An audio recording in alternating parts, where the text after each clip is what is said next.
Pak, untuk pendahuluan. Baik, saya mulai. Assalamualaikum warahmatullahi wabarakatuh. Waalaikumsalam warahmatullahi wabarakatuh. Pada malam hari ini atau hari ini terjadwal kuliah sebenarnya tadi siang ya. Cuman karena kesibukan sehingga baru bisa malam ini. Tema pada malam ini adalah infeksi dan inflamasi. Ini dua hal yang saling terkait ya antara infeksi dan inflamasi meskipun dua istilah ini adalah dua hal yang berbeda tetapi saling terkait. Nanti kita akan mempelajari apa itu infeksi dan apa itu inflamasi. Sebelumnya perkenalkan saya Dr. Mujiono, spesialis ortopedi dari RSUD Kanjuruhan ya. Saya lebih spesifik lagi di bagian hand ya, konsultan hand and microsurgery ya. Jadi operasi ortopedi yang khusus tangan dan bedah mikro ya di RSUD Kanjuruhan. Ya, kita mulai pendahuluan mengenai infeksi dan inflamasi.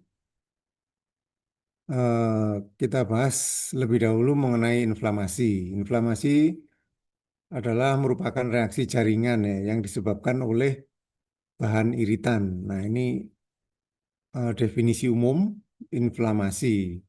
Sebenarnya inflamasi ini merupakan reaksi dari tubuh ya, reaksi jaringan terhadap suatu bahan iritan.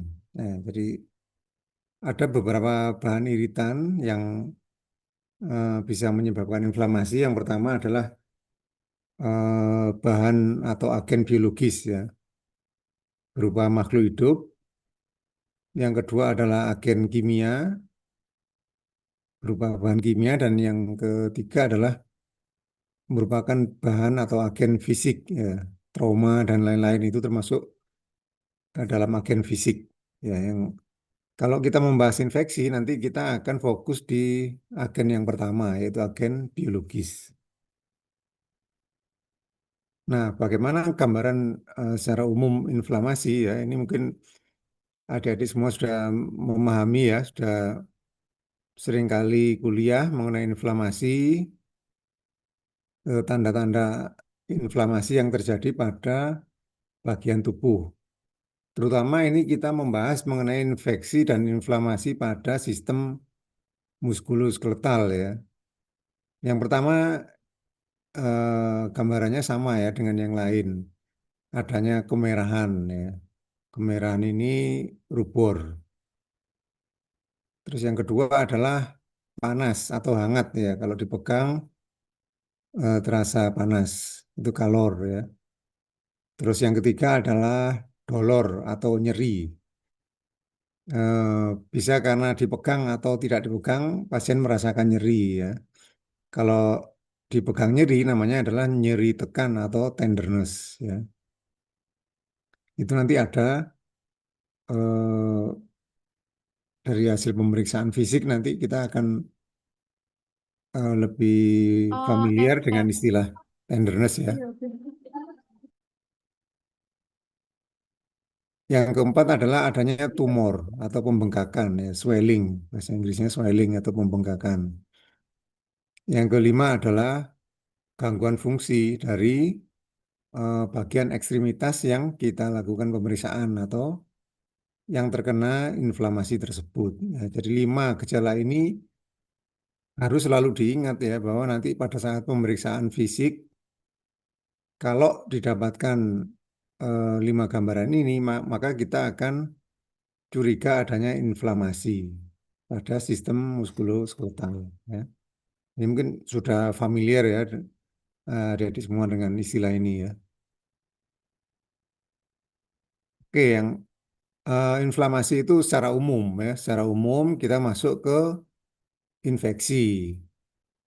Nah, infeksi ini adalah inflamasi yang disebabkan oleh agen biologis ya, bisa berupa bakteri, bisa berupa virus atau jamur.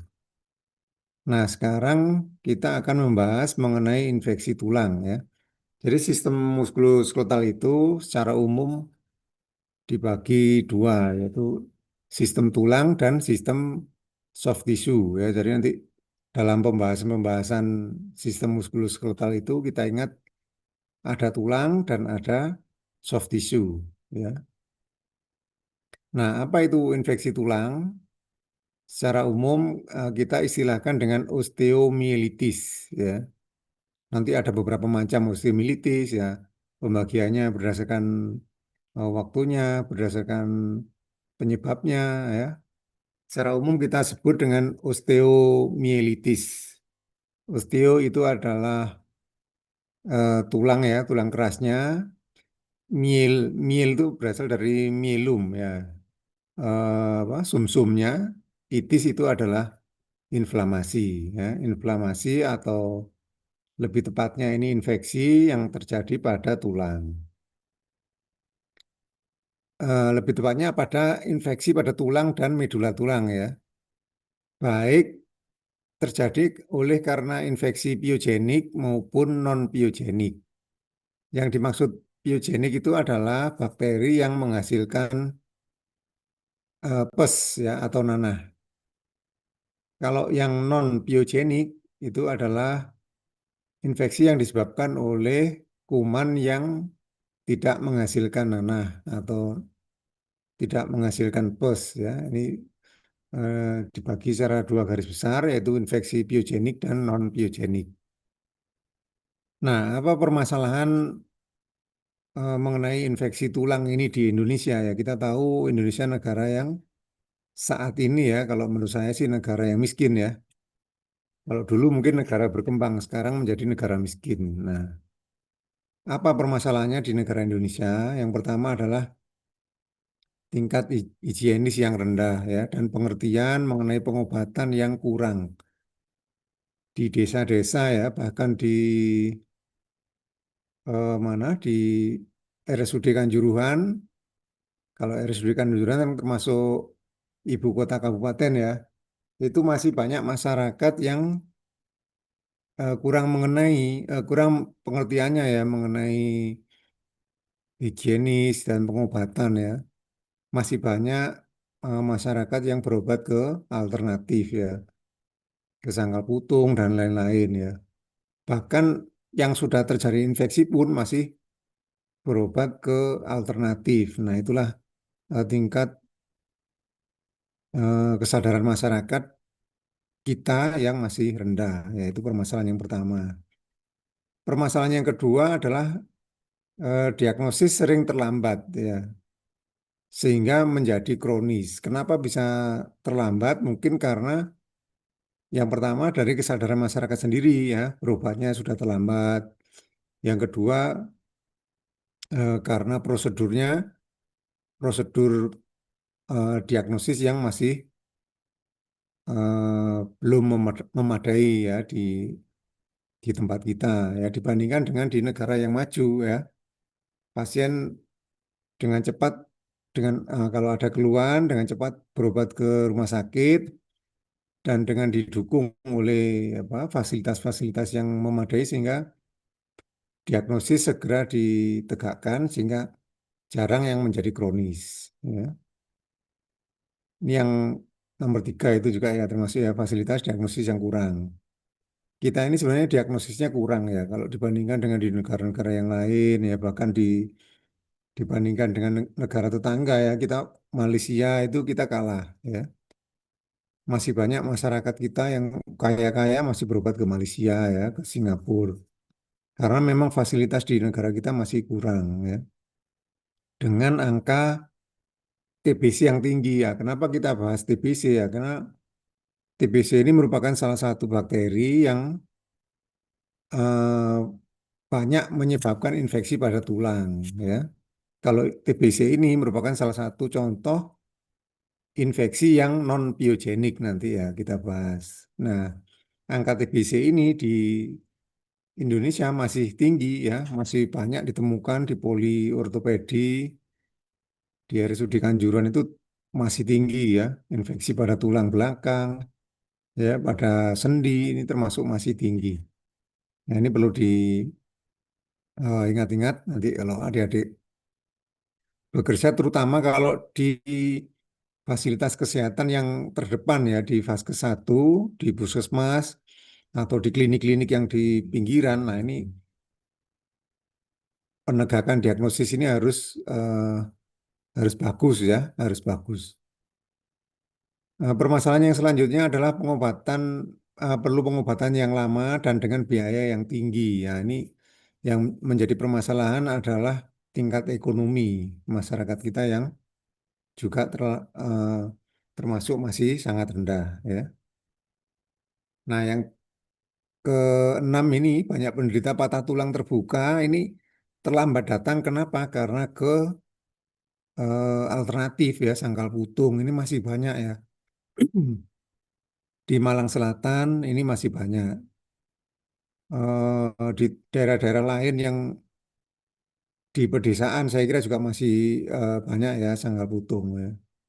Bahkan di perkotaan pun masih ada. Di Kota Malang juga masih banyak ya sangkal putung. Masih banyak masyarakat yang lebih percaya kepada sangkal putung daripada langsung ke fasilitas kesehatan, ya, ke rumah sakit. Kita bahas pembagian infeksi tulang dan sendi ya. Yang pertama adalah infeksi bakteri yang biogenik, tadi sudah kita bahas sekilas, yaitu infeksi bakteri yang menyebabkan atau menghasilkan nanah atau pus ya. Ini dibagi menjadi beberapa ya kasusnya. Yang pertama adalah osteomyelitis hematogen akut. Ya, ini istilahnya ini diterima aja nanti dipelajari ya. Osteomyelitis hematogen akut ya. Nanti kita bahas satu-satu. Yang kedua adalah osteomyelitis hematogen subakut ya. Yang ketiga osteomyelitis kronis. Yang keempat adalah sclerosing osteomyelitis ya. Yang kelima osteomyelitis akibat dari open fracture atau akibat operasi atau pasca operasi. Yang selanjutnya adalah artritis supuratif akut. Nah, artritis ini yang mengenai sendi ya, yang mengenai sendi. Yang lima yang atas adalah mengenai tulang dan sumsum tulang, sedangkan kalau sudah terjadi artritis maka sudah mengenai sendi. Nah, pembagian yang kedua adalah infeksi bakteri granulomatus atau non piogenik ya, yang disebabkan oleh bakteri yang bukan penghasil nanah atau bukan penghasil pus. Ini ada beberapa, cuma nanti yang paling sering adalah yang nomor satu ya, infeksi oleh TBC atau tuberkulosa. Ada yang namanya infeksi spiroseta ya, ada penyakit Yos atau penyakit patek dalam bahasa Jawanya ya mungkin ya, bahasa Indonesianya penyakit patek. Ada brusellosis, ada penyakit KVI, ada penyakit infeksi jamur. Nah, ini nanti kita tidak membahas semuanya, cuman ada yang terpenting adalah infeksi tuberkulosa. Nanti kita bahas ya. Nah, kita membahas yang pertama mengenai infeksi oleh bakteri penghasil nanah atau penghasil pus, yaitu infeksi piogenik. Nah, ini kita sebutnya adalah infeksi yang non-spesifik. Ya, kalau yang non-piogenik justru kita sebutnya adalah spesifik. Ya, misalnya infeksi karena TBC. Nah, seperti itu kita menyebutnya adalah infeksi yang spesifik. Kalau infeksi piogenik kita sebutnya non-spesifik. Jadi terbalik ya, kalau piogenik kita sebutnya non-spesifik, kalau non-piogenik kita sebutnya infeksi yang spesifik. Yang pertama adalah osteomyelitis hematogenus akut. Ya. Jadi ada tiga kata di sini adalah osteomyelitis, infeksi tulang dan medula. Hematogenus itu proses penyebarannya ya melalui darah, hematogen. Akut ini adalah waktunya. Ya.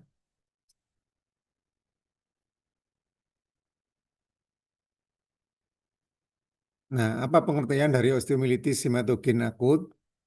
Yaitu infeksi tulang dan sumsum tulang akut yang disebabkan oleh bakteri piogen atau bakteri penghasil nanah, ya, atau bakteri penghasil pus, di mana bakteri berasal dari fokus atau tempat fokus itu sumber ya, berasal dari sumber di tempat lain dan beredar melalui sirkulasi darah sehingga akan mengendap di tulang di tempat-tempat tertentu ya. Tidak semua tulang akan terserang, tetapi akan menyerang pada tulang-tulang bagian tertentu.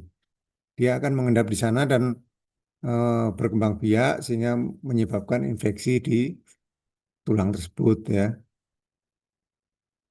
Bagaimana dengan insidensi, etiologi, dan faktor predisposisi? Osteomilitis hematogen akut ini sering pada anak-anak ya, dan jarang terjadi pada orang dewasa. Sedangkan anak laki-laki dibandingkan perempuan, laki-laki lebih banyak 4 dibanding satu. Ah, Faktor nutrisi ya, lingkungan dan imunitas yang buruk serta adanya fokus infeksi sebelumnya ini akan lebih rentan ya Pak pada anak-anak dengan nutrisi yang buruk ya, dengan lingkungan yang jelek dan imunitas yang buruk, eh, gizi buruk ya, serta pernah sebelumnya mengalami infeksi, misalnya infeksi di kulit ya, atau infeksi di tempat lain, misalnya infeksi di gigi atau infeksi di tenggorokan ya. Ini juga bisa menyebabkan terjadinya infeksi pada tulang ya, melalui penyebarannya melalui darah atau hematogen. Nah, di mana bagian tulang yang tersering terserang oleh infeksi hematogen akut, yaitu pada daerah metafisis. Ya, kita ketahui tulang panjang itu ada namanya epifisis.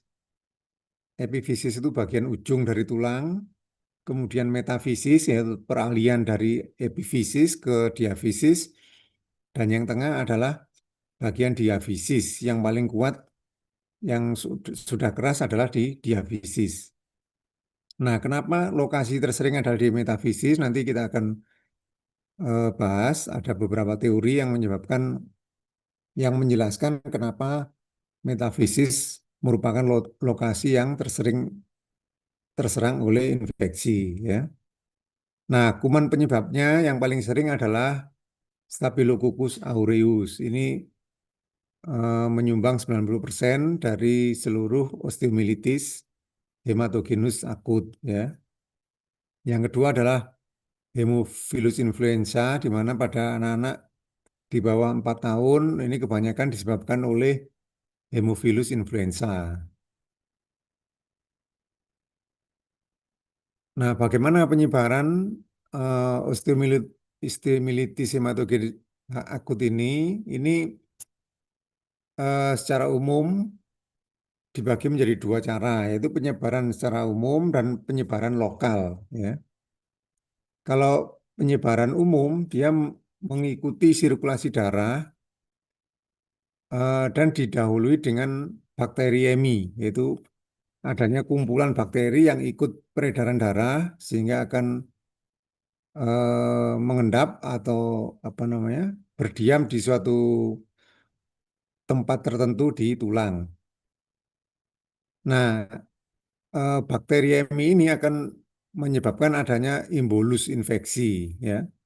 Jadi kumpulan bakteri yang banyak sehingga dia akan membentuk suatu embolus, di mana embolus ini akan berhenti di suatu tempat yang eh, apa namanya diameter arterinya ini mengecil sehingga dia tidak bisa berjalan lebih lanjut sehingga dia terperangkap di tempat tertentu di tulang ya. Nah, penyebaran yang kedua adalah penyebaran lokal. Maksudnya adalah di sekitar fokus infeksi yang pertama tadi ya. Ini biasanya karena diawali dengan adanya subperiosteal abscess ya, adanya selulitis sebelumnya, infeksi pada kulit ya. atau adanya penyebaran ke sendi dari tulang di dekat persendian. Ya. Yang keempat adalah penyebaran ke medula tulang sehingga akan menyebabkan kematian tulang yang namanya adalah sequester. Nanti kita akan membahas atau kita lihat bagaimana gambaran sequester tersebut. Ya. Nah, ini ada beberapa teori mengapa terjadinya infeksi pada tulang ini sering pada daerah metafisis. Ya. Yang pertama adalah teori vaskuler. Ini dikemukakan oleh Trueta, ya, di mana pada daerah metafisis tersebut pembuluh darahnya berkelok-kelok membentuk sinus sehingga aliran darahnya lambat. Nah, dengan aliran yang lambat tersebut sehingga memudahkan embolus bakteri tersebut akan berdiam di situ ya sehingga akan menyebabkan infeksi di tempat metafisis. Nah, ini yang teori yang pertama ya, teori vaskuler. Teori yang kedua adalah teori fagositosis. Ini dikemukakan oleh Reng ya, teori oleh Reng. Fagositosis adalah proses penting dalam sistem kekebalan tubuh sebenarnya untuk menghancurkan bakteri. Nah, sel-sel seperti makrofag dan neutrofil dia akan mengenali dan menelan kuman atau bakteri lalu menghancurkannya melalui enzim dan bahan kimia lainnya ya. Namun bakteri ini dapat menghindar dari fagositosis melalui beberapa mekanisme. Nanti eh, akan kita bahas ya mekanisme bakteri sehingga dia bisa menghindari dari fagositosis ya. Nah, sedangkan teori yang ketiga adalah teori trauma ya. Di mana teori trauma ini mengemukakan adanya hematom pada lempeng epifisis ya. Pada saat terjadi hematom pada lempeng epifisis ya memudahkan terjadinya pertumbuhan kuman di sana ya di bawahnya lempeng epifisis namanya metafisis. Nah, ini tadi yang eh, saya katakan bakteri bisa menghindari dari fagositosis. Kenapa? Yang pertama adalah karena pembentukan biofilm namanya ya. Bakteri dapat membentuk lapisan biofilm yang melindungi mereka dari sel-sel kekebalan tubuh ya. Nah, biofilm ini adalah sebenarnya komunitas bakteri yang tertutup dalam lapisan polisakarida sehingga dia tidak bisa tertembus oleh antibiotik sekaligus ya. Dia nggak bisa tertembus oleh antibiotik. Yang kedua adalah bakteri bisa memproduksi enzim ya. Beberapa bakteri dapat menghasilkan enzim yang dapat menghancurkan sel-sel kekebalan tubuh atau menghambat proses fagositosis ya. Yang ketiga adalah penghindaran imun. Ya, bakteri dapat menembus sel-sel kekebalan tubuh dan menginfeksi sel-sel tulang, ya, menghindari proses mekanisme dari fagositosis tersebut. Nah, ini adalah gambaran secara umum anatomi dari tulang, di mana yang paling ujung adalah epifisis, di bawahnya adalah metafisis, yaitu peralihan dari epifisis ke diafisis. Diafisis adalah bagian yang terpanjang dari tulang panjang. Dia sudah merupakan tulang yang kompakta ya, tulang keras. Sedangkan di epifisis ini adalah tulang yang cancellous atau tulang non kompak ya, tidak kompak ya, non kompakta. Nah, di sini adalah metafisis ya, di mana terjadi aliran darah yang berkelok-kelok ya, sehingga dengan aliran darah yang berkelok-kelok seperti ini dia memudahkan embolus bakteri akan tertahan di tempat tersebut sehingga akan berkembang biak di sana ya. Nah, ini adalah proses-proses dari penyebaran infeksi yang secara vokal tadi ya. Yang pertama biasanya ini A ya, ada fokus infeksi fokus infeksi ya di suatu tempat tertentu di tulang, dia akan menimbulkan edema periosteum. Nah, ini periosteal ya, periosteum ya. Periosteum itu adalah lapisan yang melapisi tulang. Karena di bawah periosteum itu ada infeksi, maka dia menyebabkan edem dari periosteum. Nah, ini adalah edema dari periosteum. Kemudian terjadi pembengkakan jaringan lunak. Nah, ini di luarnya ini adalah jaringan lunak. Nah, ini yang bisa kita lihat dari luar terjadinya edema atau swelling atau gambaran dari gejala apa tadi inflamasi yang ketiga tadi ya, edema. Nah, ini sebenarnya yang kita lihat adanya edema dari peristium karena adanya infeksi di bawahnya. Kemudian infeksi akan berkembang membentuk jaringan eksudat. Nah, kemudian akan menjadi abses subperiosteal. Kalau sudah terjadi abses, maka dia akan terbentuk jaringan nanah, apa nanah ya, terbentuk nanah atau pus di bawahnya periosteum. Ini periosteum masih bisa menahan ya, masih bisa menahan nanah yang ada di bawahnya. Jika periosteum sudah tidak bisa menahan nanah yang ada di bawahnya, maka akan berkembang menjadi yang ketiga, yaitu elevasi dari periosteum. Dia lama-lama akan menembus dari periosteum ya. Nanahnya akan menembus periosteum sehingga bisa keluar ke kulit.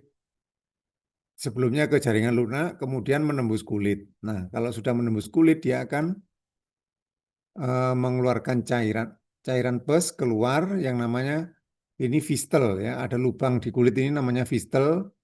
Dia akan mengeluarkan nanah.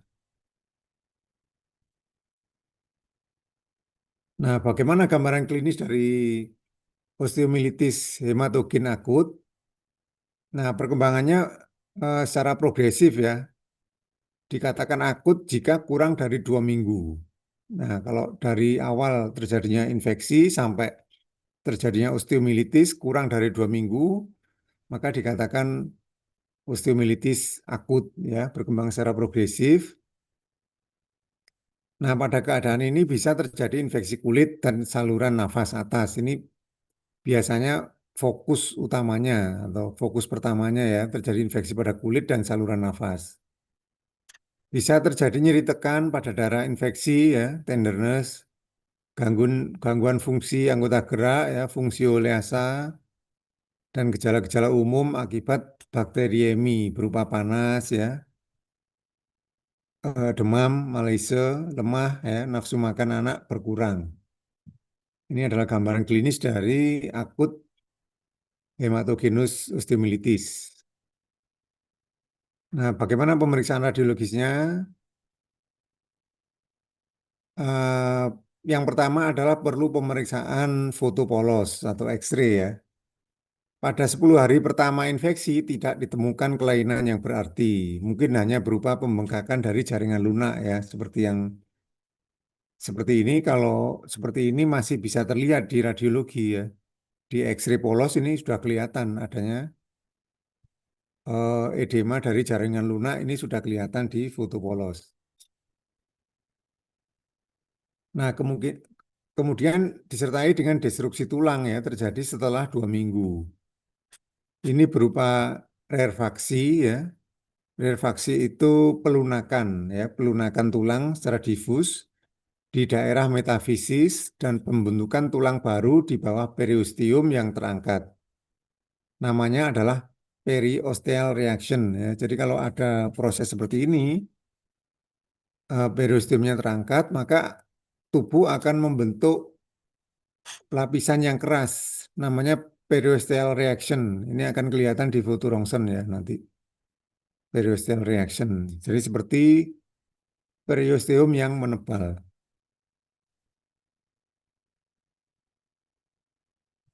Nah, di samping dengan foto polos, bisa juga dengan USG ya, ultrasonografi. Ini biasanya kalau mengenai sendi ya, kalau sudah komplikasi ke sendi sehingga menyebabkan efusi pada sendi, ada cairan di dalam sendi. Ini bisa diperiksa dengan ultrasonografi.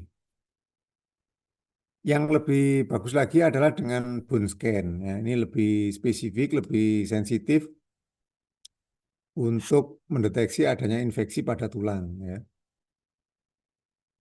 Tetapi ini memerlukan injeksi ini ya, bahan radioaktif yang akan terlihat pada pemeriksaan radiologis ya, diinjeksi radioaktif, bahan radioaktif.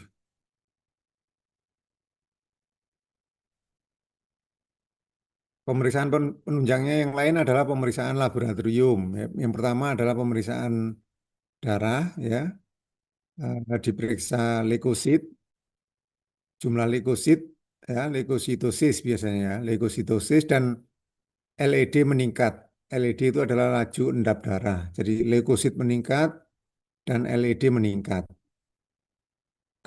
Kemudian biasanya perlu pemeriksaan titer antibodi anti Staphylococcus. Kenapa kok anti Staphylococcus? Karena tadi kita ketahui bahwa penyebabnya 90% adalah Staphylococcus aureus. Biasanya dengan pemeriksaan titer antibodi anti Staphylococcus menunjukkan titer yang tinggi. Ya. Kemudian perlu dilakukan kultur darah dan kultur PES ya. Nanti kalau pemeriksaan PES, sedangkan ini adalah pemeriksaan darah, maka dilakukan pemeriksaan kultur darah untuk mengetahui jenis bakteri dan biasanya dilanjutkan dengan pemeriksaan sensitivitas antibiotiknya ya. Yang kedua adalah pemeriksaan feses ya apabila curiga penyebabnya adalah salmonella. Salmonella ini juga bisa menyebabkan terjadinya infeksi pada tulang ya. Kemudian yang ketiga adalah pemeriksaan biopsi ya, mengambil sampel dari jaringan tulang, dilakukan pemeriksaan. Nah, apa komplikasi dari osteomyelitis hematogenus akut? Yang pertama adalah sepsis. Ya, sepsis jika sudah terjadi bakteriemi disertai dengan pengeluaran zat-zat toksik dari bakteri ya, sehingga menimbulkan gejala sepsis, anak males ya, demam, ya, demam tinggi biasanya, dan lain-lain dari gejala sepsis. Kemudian terjadi infeksi yang bersifat metastatik. Ini maksudnya adalah infeksi dari satu tulang, terus kemudian melalui peredaran darah yang selanjutnya dia bisa menginfeksi tulang yang lain. Ya, ini maksudnya metastase atau kalau metastase itu kan tumor ya biasanya ya. Tapi ini infeksi dari satu tulang menginfeksi ke tulang yang lain, ya, yang sifatnya metastatik.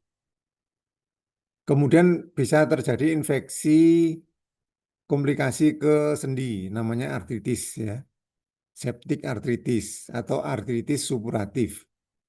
Maksudnya supuratif itu adalah penghasil nanah ya. Jadi artritis yang eh, didapatkan nanah di dalam sendi atau nama lainnya adalah septic artritis ya. Terus komplikasi yang selanjutnya adalah gangguan dari pertumbuhan jika mengenai dari lempeng epifisis atau epiphyseal plate, lempeng pertumbuhan ya.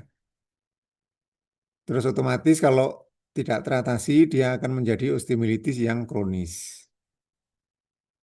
Nah, apa diagnosis banding dari osteomyelitis hematogen akut? Yang pertama adalah selulitis ya, infeksi pada kulit. Yang kedua septic artritis akut ya. Yang ketiga adalah demam rematik. Yang keempat adalah tumor Ewing ya, namanya Ewing tumor, bacanya Ewing tumor. Biasanya tumor pada diafisis tulang kalau ini ya pada anak-anak. Atau bisa pada sickle cell anemia atau bisa pada penyakit Gaucher atau Gaucher disease ya. Nanti kalau ada waktu bisa dipelajari sendiri apa itu Gaucher disease ya, apa itu sickle cell anemia. Kalau kita bahas satu-satu mungkin tidak cukup waktunya ya.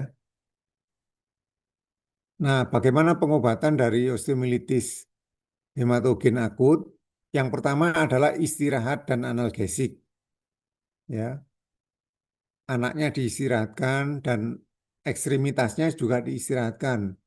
Kalau perlu dipasang bidet ya untuk mengistirahatkan ekstremitasnya. Seperti pada patah tulang itu kan kita pasang bidet ya. Itu ada tujuannya itu untuk mengistirahatkan. Dan kita kasih obat anti nyeri atau analgesik ya. Kita kasih support cairan intravena ya, pasang infus, terus istirahat lokal ya tadi dengan bidet. Kemudian diberikan antibiotik injeksi dengan antibiotik yang spektrum luas ya. Kita berikan 3 sampai 6 minggu. Kemudian kita evaluasi keadaan secara umum dan periksa ulang laju endap darah. Nah, antibiotik ini dilanjutkan hingga 2 minggu setelah laju endap darahnya normal ya, kurang dari 20 mm per jam.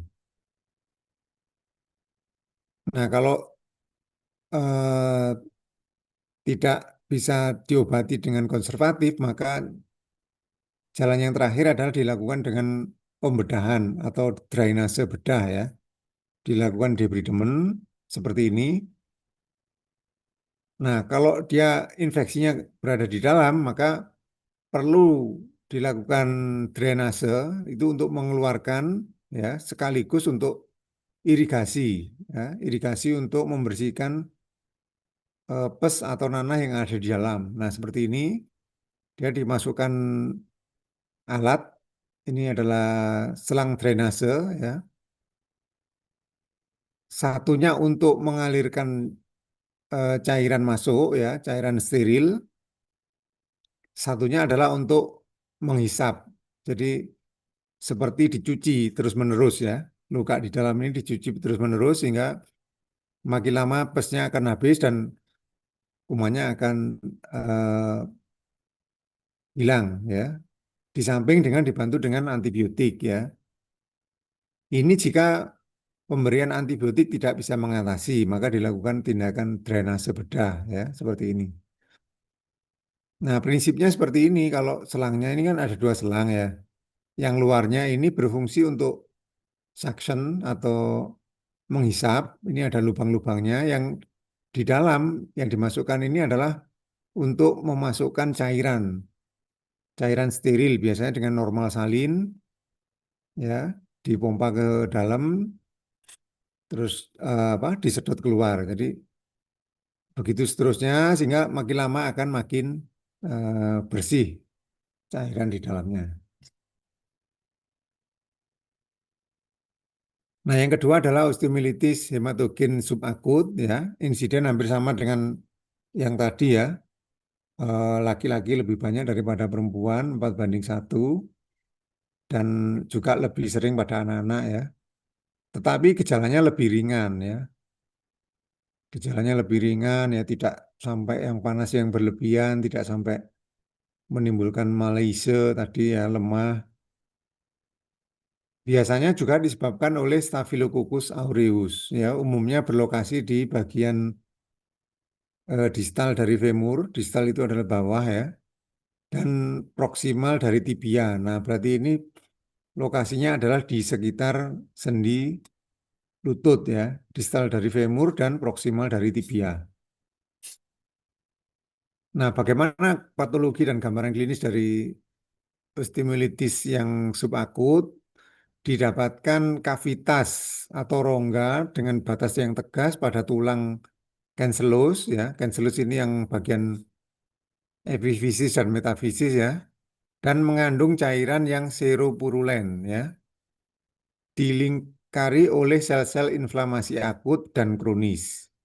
Dia sudah ada sel kronis maupun masih ada sel akut. Nah, ini menunjukkan adanya proses yang subakut.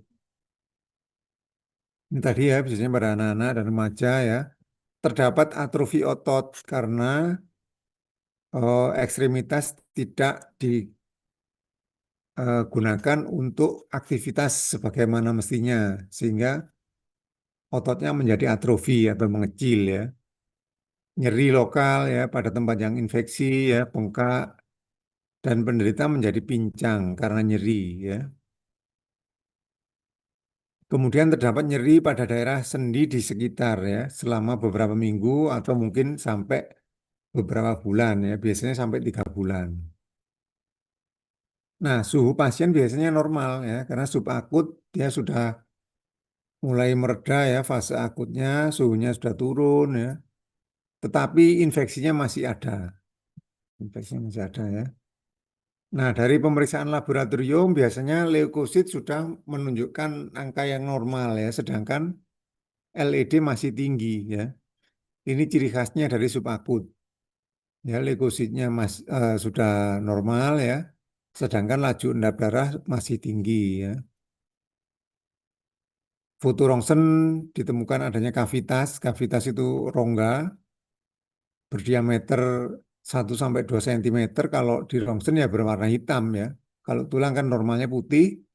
Kalau ditemukan kavitas berwarna hitam pada daerah metafisis dan kadang-kadang sampai ke diafisis.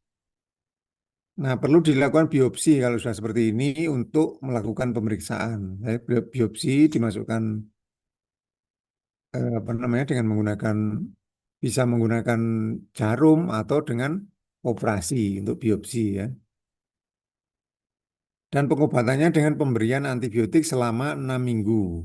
Dan kalau perlu dilakukan tindakan pembedahan dengan kuretase ya, kuretase.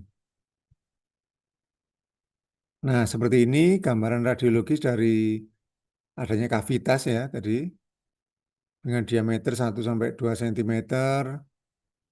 Dia berwarna lebih gelap ya, lebih hitam. Dia dilingkupi oleh jaringan yang lebih keras ya, reaksi tubuh untuk melindungi dari penyebaran infeksi ini ya. Nah, ini dinamakan dengan Brodis abscess ya, abscess Brody ya, abscess Brody. Ini biasanya pada subakut dan kronis ini masih ada.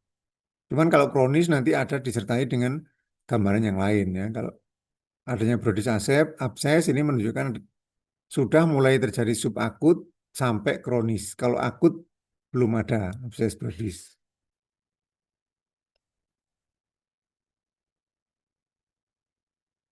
Nah, selanjutnya kita bahas mengenai osteomilitis yang kronis. Ini sudah berbulan-bulan ya, sudah lebih dari 3 bulan. Umumnya merupakan kelanjutan ya dari osteomilitis akut yang tidak tertangani, tidak terdiagnosis ya. Kemudian menjadi subakut dan telat juga untuk pengobatannya sehingga menjadi osteomilitis yang kronis. Nah, seringnya terjadi setelah adanya fraktur terbuka atau open fraktur ya, atau setelah pasca tindakan operasi pada tulang. Penyebabnya masih sama ya, Staphylococcus aureus, dan ini ada kuman E. coli. Nah, E. coli ini biasanya dari mana ini? E. coli biasanya dari kotoran ya, feses. Kalau higiennya kurang ya, biasanya E. coli juga menyebabkan infeksi pada pada tulang ya. Ada Proteus, biasanya Proteus mirabilis atau Pseudomonas ini juga kuman yang sering menyebabkan infeksi pada tulang. Tapi yang mayoritas masih Staphylococcus aureus. Ya. Nah, ini kalau pada operasi ortopedi yang menggunakan implan ya, pemasangan plat biasanya oleh apa? Staphylococcus epidermidis ya. Ini beda apa? Beda jenis dengan Staphylococcus aureus.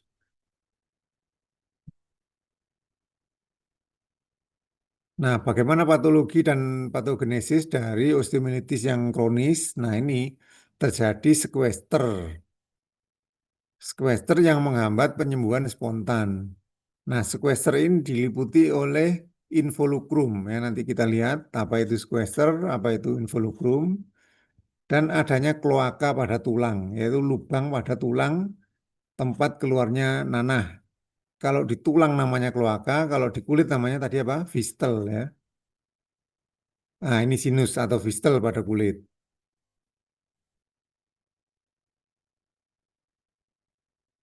Bagaimana gambaran klinis dari osteomielitis kronis? Yaitu pasien sering mengeluhkan adanya cairan keluar dari sinus atau fistel di kulit setelah operasi yang bersifat menahun. Ya, jadi keluar cairan terus ya, sudah bertahun-tahun, berbulan-bulan tidak sembuh-sembuh ya. Nah, kadang-kadang disertai dengan demam dan nyeri lokal yang hilang timbul. Kadang demam ya, kalau eksaserbasi akut ya, kronis tetapi eksaserbasi akut, maka dia akan muncul demam. Kemudian akan turun lagi. Kadang demam lagi ya, kalau terjadi eksaserbasi akut. Ya. Nah, dari pemeriksaan fisik ditemukan adanya sinus atau fistel, ya, adanya sikatrik. Sikatrik ini adalah luka bekas operasi, ya. Mungkin terdapat squeester yang menonjol keluar. Nah, squeester ini adalah seperti ini contohnya. Ini adalah tulang yang terinfeksi yang mati, ya. Tulang yang sudah terinfeksi dan mati. Infected dead bone, ya. Ini namanya squeester, infected dead bone, tulang yang terinfeksi dan mati. Dari tubuh dia akan berusaha dikeluarkan keluar, ya, keluar dari kulit, dikeluarkan keluar dari tubuh, sehingga dia akan kadang muncul seperti ini ya. Ini adalah usaha tubuh untuk mengeluarkan benda asing karena sequester ini sudah dianggap benda asing oleh tubuh ya. Dia sudah infected, mati ya, sudah dianggap benda asing oleh tubuh. Nah, ini adalah usaha tubuh untuk mengeluarkan sehingga dia dikeluarkan melalui sinus atau fistel di kulit ya, seperti ini. Nah, pemeriksaan penunjangnya yang bisa dilakukan adalah LED masih meningkat ya. Leukosit naik lagi ya. Kalau yang subakut tadi kan normal, kalau kronis ini naik lagi ya. Biasanya adanya peningkatan titer antibodi anti Staphylococcus jika penyebabnya adalah Staphylococcus ya. Dan yang paling penting adalah dilakukan kultur ya, kultur nanah biasanya, kultur nanah ataupun kultur darah ya. Dan dilanjutkan dengan tes sensitivitas untuk mengetahui antibiotik apa yang cocok untuk bakteri tersebut ya, sensitif. Nah, radiologisnya bisa foto polos ya, bisa dengan bone scan tadi ya, dengan pemberian bahan radioaktif ya, bisa dengan CT scan atau dengan MRI untuk melihat sejauh mana kerusakan yang terjadi pada jaringan lunak biasanya ya. Atau tulangnya bisa diketahui dengan MRI dia sampai sejauh mana yang terkena ya, tulangnya sudah terkena. Nah, seperti ini adalah gambaran radiologis foto polos osteomelitis kronis ya. Tulangnya ini porotik ya. Porotik ini gambaran yang hitam-hitam seperti ini adalah tulang yang porotik, yang hitam-hitam ini ya. Sedangkan sklerotik, dia kebalikannya, dia yang putih ya. Putih di sekitar abses ini adalah sklerotik namanya. Dia adalah penebalan dari tulang. Dia usaha tubuh sebenarnya untuk melokalisir abses yang ada di dalam tulang supaya tidak metastase atau menjalar ke tempat lain. Makanya terjadi penebalan tulang di sekitarnya membentuk gambaran yang sklerotik ya warna putih ini. Nah, ini kavitas ya, squeester. Nah, squeester ini, squeester itu ini. Squeester adalah infected dead bone. Dia tulang yang berada di dalam biasanya berada di dalam kavitas ini ya. Dia sudah mati ya. Dia tidak terhubung dengan tulang yang lain, dia lepas ya, gampang bergerak kemana-mana. Dia terinfeksi dan mati. Kalau yang di bawah ini seperti ini. Nah, dia tulang mati di tengah, dilingkupi oleh cairan nanah biasanya ya.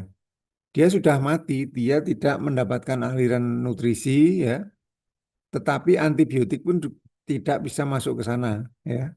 Antibiotik tidak masuk ke sana. Ini adalah namanya squester. Nah, sekarang sekarang involucrum. Kalau involucrum ini adalah tulang yang menebal di sekitar-sekitarnya untuk melokalisir infeksi tersebut. Ya, involucrum itu adalah penebalan tulang di sekitarnya untuk melokalisir infeksi pada tulang, sehingga harapannya infeksi tidak bisa menyebar kemana-mana. Itu namanya involucrum. Nah, pengobatannya adalah dengan antibiotik ditujukan untuk mencegah penyebaran infeksi dan mengontrol adanya eksaserbasi akut. Ya.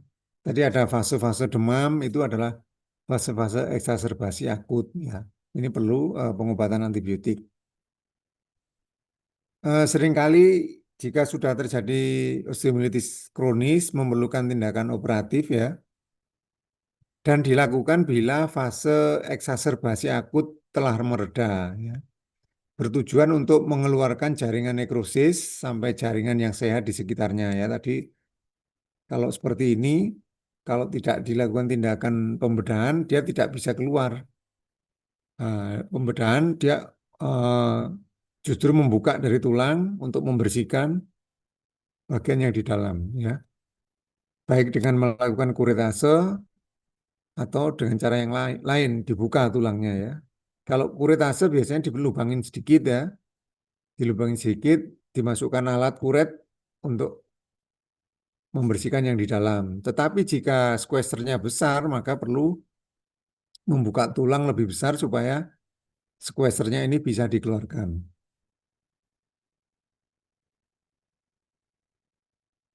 Nah, perlu dilakukan drainase dan irigasi kontinu beberapa hari, seperti yang gambar yang awal-awal tadi ya, drainase itu biasanya beberapa hari.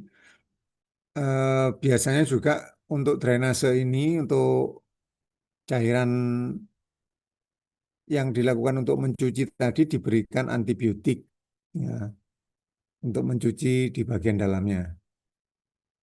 Kemudian tujuannya juga untuk sebagai dekompresi ya, karena kalau sebelum dilakukan tindakan operasi, tekanan di dalam tulang akan tinggi, kemudian bisa menyebabkan terjadi kematian sel-sel tulang di sekitarnya ya, dan memudahkan antibiotik untuk masuk atau mencapai sasaran yang ada di dalam ya. Kalau tidak dilakukan tindakan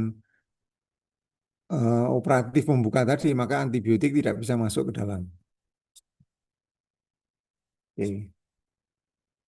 Nah, bagaimana komplikasi dari osteomielitis kronis? Bisa terjadi kontraktur sendi. Kontraktur sendi ini adalah sendi kaku ya, kaku sendi karena kebanyakan pasien merasakan nyeri sehingga tidak mau menggerakkan sendinya. Lama-kelamaan sendi akan menjadi kaku atau kontraktur ya. Bisa terjadi fraktur patologis karena tulang yang terinfeksi yang sudah menjadi kronis akan menjadi rapuh sehingga gampang terjadi fraktur. Kemudian bisa terjadi perubahan keganasan kulit. Ya, kalau fistel tadi atau sinus tadi bertahun-tahun, dia akan terjadi perubahan dari sel-sel epidermis menjadi epidermoid CA atau squamous cell carcinoma. SCC ini squamous cell carcinoma ya. Kalau terjadi ulkus yang lama namanya chronic ulcer ya, namanya Marjolin ulcer ya. Ini merupakan gambaran dari keganasan kulit ya, squamous cell carcinoma biasanya.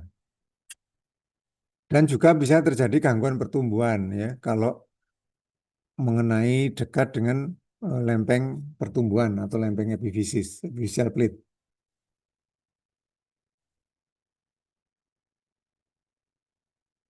Nah, ini osteomielitis yang terjadi akibat patah tulang terbuka. Ini paling sering ditemukan pada orang dewasa. Nah, kalau yang kita bahas tiga tadi adalah sering pada anak-anak, sedangkan kalau akibat dari patah tulang terbuka biasanya terjadi pada orang dewasa ya. Penyebabnya sebenarnya masih sama ya, Staphylococcus aureus, ada E. coli kalau higienenya kurang ya. Ini E. coli kan kuman dari kotoran manusia ya. Terus ada Pseudomonas ya, Clostridium, ada Streptococcus ya. Yang paling sering masih Staphylococcus aureus. Nah, bagaimana patogenesisnya? Pada patah tulang terbuka ya, itu terjadi kerusakan jaringan di sekitarnya. Maka akan terjadi kerusakan dari pembuluh darah ya di sekitarnya sehingga akan terjadi edem atau pembengkakan, kemudian terjadi hematom di situ ya. Nah, hematom ini adalah tempat yang paling disukai oleh kuman untuk berkembang biak ya, hematom. Maka kalau ada hematom, segera sebisanya untuk dibersihkan atau apa namanya diinsisi untuk dikeluarkan hematomnya ya. Karena hematom ini adalah tempat yang nutrisi yang baik untuk pertumbuhan kuman ya. Kemudian karena open fracture dia tulang berhubungan dengan bagian luar atau dengan dunia luar sehingga mudah terjadi penempelan bakteri dari udara luar. Nah, seperti ini contohnya ya beberapa kasus.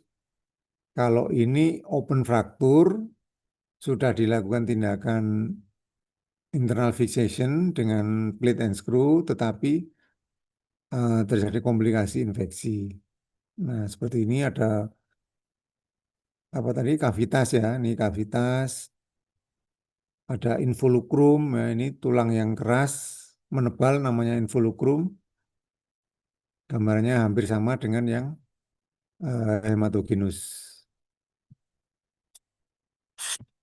Gambaran klinisnya sama ya, bisa disertai dengan demam ya, badan demam, nyeri pada lokasi yang terinfeksi ya, terjadi edema atau bengkak pada daerah yang fraktur. Nah, kalau sudah terjadi sepsis ya, ini menunjukkan adanya infeksi yang pyogenik atau non-spesifik. Laboratoriumnya didapatkan adanya peningkatan dari leukosit dan peningkatan dari laju endap darah. Pengobatannya harus dilakukan tindakan untuk membersihkan ya, biasanya dengan operasi debridement atau debridement ya, bahasa Belandanya debridement, bahasa Inggrisnya debridement ya, luka. Kemudian luka dibiarkan terbuka, maksudnya ini tidak dilakukan penjahitan secara rapat ya, supaya memungkinkan sisa-sisa cairan atau kotoran yang ada di dalam masih bisa keluar. Tidak dilakukan penjahitan dengan rapat. Ya. Kemudian diberikan antibiotik yang adekuat. Kalau belum ada hasil kultur dan sensitivitas ya tes, maka diberikan antibiotik yang spektrum luas. Nah ini yang selanjutnya osteomilitis pasca operasi. Ya, terjadi setelah operasi patah tulang misalnya. Meskipun patah tulangnya close fracture ya, patah tulang tertutup, tetapi masih ada kemungkinan terjadi osteomilitis jika sterilitas di ruang operasi kurang ya. Terus sterilitas alat-alat operasi kurang. Terus kebersihan dari tim operasi juga kurang. Nah, itu juga bisa menyebabkan terjadinya osteomilitis pasca operasi. Nah, terutama operasi-operasi yang menggunakan implan ya. Seperti tadi plate and screw itu rawan terjadi infeksi pasca operasi karena memudahkan persembunyian kuman di bawah plat ya, di bawah implan. Di bawah implan adalah tempat yang bagus untuk pertumbuhan kuman karena kuman akan membentuk apa tadi biofilm ya. Kalau sekali kuman sudah masuk, dia membentuk biofilm di bawah implan sehingga antibiotik tidak bisa masuk. dan sel-sel fagositosis juga tidak bisa memakan kuman tersebut. Ya. Otomatis penyebabnya biasanya karena invasi bakteri dari lingkungan kamar operasi ya. Kalau sterilitasnya kurang ya, ini menyebabkan infeksi. Gejalanya terjadi segera setelah operasi. Bisa beberapa bulan kemudian juga bisa ya.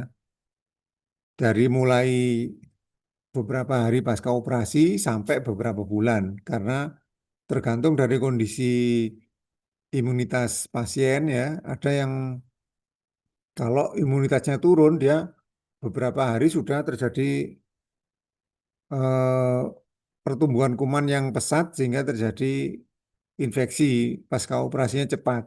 Ada yang mungkin imunitasnya masih kuat ya, jadi pertumbuhan bakterinya masih bisa ditahan dengan sistem imun, tetapi proses pertumbuhan bakterinya masih ada, sehingga lama-kelamaan akan menjadi kumpulan bakteri yang bisa menyebabkan infeksi pada tulang. Bisa sampai beberapa minggu sampai beberapa bulan pasca operasi ya. Nah, yang paling ditakuti infeksi pasca operasi adalah osteomilitis yang terjadi setelah operasi artroplasti. Nah, artroplasti ini adalah operasi untuk penggantian sendi ya, operasi artroplasti ya, penggantian sendi. Nah, jika sudah terjadi infeksi osteomilitis pada pasca operasi artroplasti ini sulit untuk diatasi ya, karena yang pertama mengenai tulang, yang kedua mengenai sendi ya, kita menghadapi dua permasalahan, yaitu permasalahan pada tulang dan permasalahan pada sendinya itu sendiri. Ya. Nah, pengobatannya adalah sebenarnya mencegah akan lebih penting daripada untuk mengobati. Ya, bagaimana mencegah osteomilitis pasca operasi, ya terutama dengan kebersihan atau sterilitas dari kamar operasinya, ya, sterilitas dari alat-alat operasinya, dan sterilitas dari tim dari operasinya. Ya.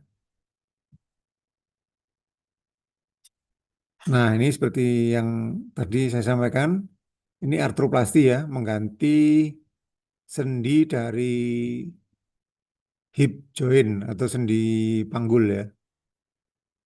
Nah, kalau sudah terjadi infeksi seperti ini ya, antara implan dengan tulang, dia adalah tempat persembunyian yang bagus untuk kuman. Makin makin lama dia makin menghitam, menjadi radiolucent ya.